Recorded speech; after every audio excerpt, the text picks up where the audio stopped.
আজ আলোচনা করব উচ্চ মাধ্যমিক দর্শনের দ্বিতীয় অধ্যায় বচনের থেকে 21 নম্বর প্রশ্ন নিয়ে।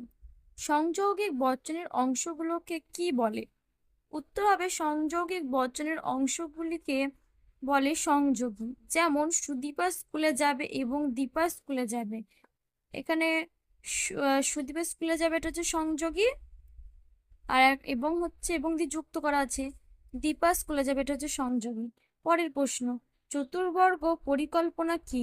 উত্তর, অ্যারিস্টটলীয় যুক্তিবিজ্ঞানে গুণ ও পরিমাণের যুগ্ম ভিত্তিতে নিরপেক্ষ বচনকে যে 4টি ভাগে ভাগ করা হয় তাকে বচনের চতুর্বর্গ পরিকল্পনা বলে।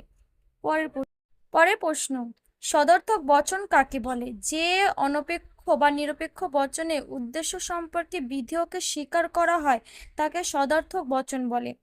পরের প্রশ্ন, নঙার্থক বচন কাকে বলে? যে অনপেক্ষ বা নিরপেক্ষ বচনে উদ্দেশ্য সম্পর্কে বিধেয়কে অস্বীকার করা হয় তাকে নঙার্থক বচন বলে। পরের প্রশ্ন, সামান্য বা সার্বিক বচন কাকে বলে? উত্তর হবে যে অনপেক্ষ বচনে বিধেয়র সমগ্র উদ্দেশ্য সম্পর্কে স্বীকার বা অস্বীকার করে তাকে সামান্য বা সার্বিক বচন বলে। পরের প্রশ্ন, বিশেষ বা আংশিক বচন কাকে বলে? উত্তর হবে যে অনপেক্ষ বচনে বিধেয় উদ্দেশ্যের কিছু অংশ সম্পর্কে স্বীকার বা অস্বীকার করে তাকে বিশেষ বচন বলে।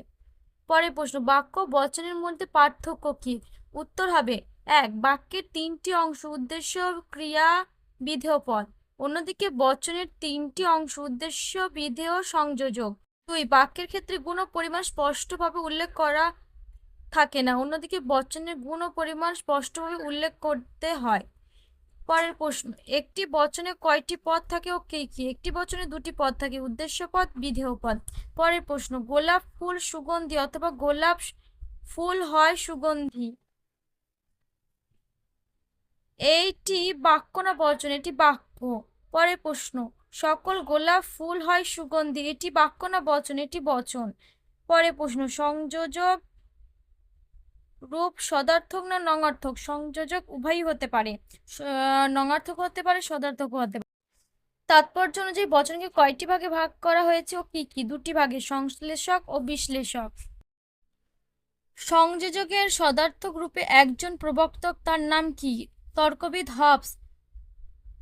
কোন দার্শনিক মনে করেন সংযোজক যে কোনো কালের রূপ হতে পারে? তর্কবিদ মিল। যে পদ উদ্দেশ্যের সঙ্গে বিধেয়কে যুক্ত করে তাকে কি বলে? সংযোজক বলে। পরের প্রশ্ন, বৈকল্পিক বচনের দ্বিতীয় অংশকে কি বলে? উত্তর হবে দ্বিতীয় বিকল্প। প্রাকল্পিক বচনের দ্বিতীয় অংশকে কি বলে? অনুগোপ। পরের প্রশ্ন, সংযোজক সর্বদা বর্তমান কালের রূপ হবে, এটি কারা সমর্থন করে? তর্কবিদ হ্যামিল্টন, ফাউলার, ম্যানসেল। সংযোজকের ক্ষেত্রে তর্কবিদ্যায় কোন মতটি সমর্থকযোগ্য? সংযোজক সবসময় বর্তমান কালের রূপ হবে। পরের প্রশ্ন, যে শব্দ উদ্দেশ্য সঙ্গে বিধেয়কে যুক্ত করে তাকে কি বলে? সংযোজক। পরের প্রশ্ন, সংকীর্ণ অর্থে চিন্তা কি? উত্তর হবে চিন্তা হলো অতীত অভিজ্ঞতার ভিত্তিতে ভবিষ্যৎ সম্পর্কে সিদ্ধান্ত গ্রহণ করা। পরের প্রশ্ন, সামান্য সদার্থক সাংকেতিক বচনের নাম কি? উত্তর হবে এ বচন। সার্বিক না বাচক বচনের সাংকেতিক নাম কি? ই বচন। পরের প্রশ্ন, বিশেষ হ্যাঁ বাচক বচনের সাংকেতিক নাম কি? আই বচন। পরের প্রশ্ন, বিশেষ নঙার্থক বচনের সাংকেতিক নাম কি? ও বচন। পরের প্রশ্ন, অপেক্ষ শব্দটির অর্থ কি? অপেক্ষ শব্দটির অর্থ হলো শর্ত। তর্কবিদ্যায় বচন অবশ্যই কিরূপ গণ্য হয়? উত্তরে বাক্যরূপে গণ্য হয়। পরের প্রশ্ন, ব্যাপ্যতার অর্থ কি? উত্তর হবে পরিপূর্ণ বক্তার্থের উল্লেখ। পরের প্রশ্ন, ব্যাপ্য পদ কাকে বলে? যে বচনে যে পদে সমগ্র বক্তার্থ উল্লেখিত হয় সেই বচনে সেই পদকে ব্যাপ্য পদ বলে। অব্যাপ্য পদ কাকে বলে? যে বচনে যে পদে আংশিক বক্তার্থ উল্লেখিত হয় অর্থাৎ নির্দেশিত শ্রেণীর একটি অংশকে অন্তর্ভুক্ত করে তাকে অব্যাপ্য পদ। শব্দ কাকে বলে? অর্থযুক্ত একটি মাত্র অক্ষর বা একের অধিক অক্ষরের সম্বন্ধই হলো পদ।